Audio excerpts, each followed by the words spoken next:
Dito tayo ngayon sa Makati, bandang Burgos. Time check tayo, 12:13 ng madaling araw. Hindi man talaga ako magbablog, kaso nga lang nagkaroon ako ng onting gana ngayon. Kanina kasi may mga nasimulan na ako pero binira ko rin. Dahil wala akong sa wisyo. Pero ngayon medyo kahit pa paano, okay ako kahit hindi maganda yung nangyari. Sira kasi yung ngayon, yung pin ng Grab. I mean yung top upan ba, yung lagayan ng puhunan. Ingay. Ang nangyari, pinadadaan ko sa GCash. Ngayon, yung niload ko sa GCash, hindi pumasok. Pero nag-credit siya. Pero zero yung account ko. Yun yung puhunan ko ngayong gabi na to eh. Kasi kung aasa lang ako sa GrabPay, medyo matagal yung pasok ng booking. Siyempre, depende sa demand ng mga nag-GrabPay. Tapos ang dami pa namin mga biyahe. Kaya medyo tutumalin tayo kapag wala tayong top up. At saka malaking bagay yung top up kasi dito tayo sa Makati. Karamihan ng mga umu-order dito is cash. Malaki yung laban mo kapag may top up ka. Pero kung aasa ka lang sa GrabPay, kakain ka ng lusak. Depende na lang talaga pag maganda yung account mo. I mean, malakas yung account mo. Pero sa lagay ko kasi, hindi naman kasi ganun ever since kalakas yung account ko. Kaya mahirap ay pagsabayin ng GrabPay.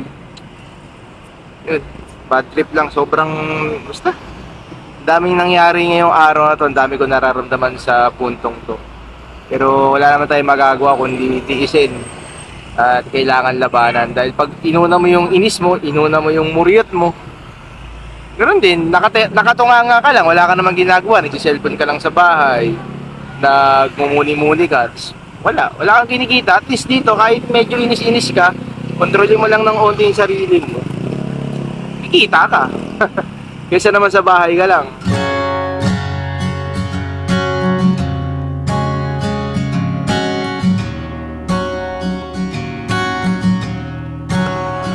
$311 ma'am. Gagawa pa? Oo. Labas muna tayo. Daming tao sa loob. Kasi hindi tayo ngayon sa Makati. Alam niyo naman na ito yung pangalawang takbuhan ko kapag hindi ako nakakuha ng schedule sa QC San Juan. At bago rin naman ako masanay sa lugar na to is dati rin akong baguhan, dati rin akong takot. Yun, lagi na lang ako din ng boko. Lagi na lang din ako kuha ng schedule dito. Kaya yun, nasanay na rin ako.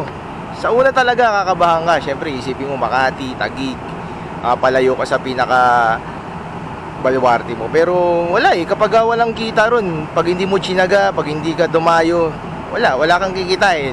Oo nga, kasama mo yung mga kaibigan mo, kwentuhan kayo ron, komportable ka. Paano naman yung ganun, di ba? Hindi mo namimit yung expectation na kita mo sana. Yun. Ako okay lang, hindi naman ako masyado ganun. Parang basta sinet aside ko naman niya yung mga ganung bagay kasi meron namang oras para sa kwentuhan, para sa bonding. Pero kapag pera ang pinag-uusapan at ang pamilya yung nakasalya, okay na yung ganito. Kahit malungkot, at least kahit papano kumikita tayo. Yun nga lang. Solo flight talaga. Morning sir. Yuyen? Yeah.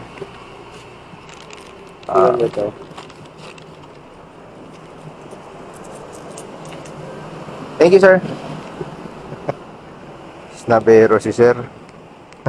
May pag-uusap. Okay lang. At least di tayo napalaban ng English.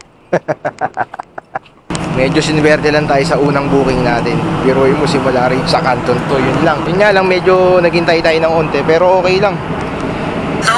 Malapit lang naman at di tayo napagastos ng gas.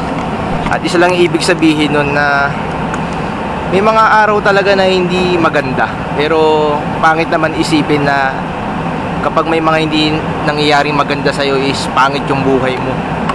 Or miserable ka na.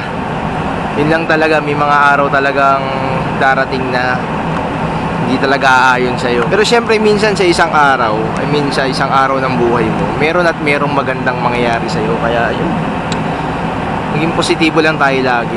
Talagang ganun ang buhay. Talagang lagi tayong mahamunin pero wala kang magagawa kundi dumabad.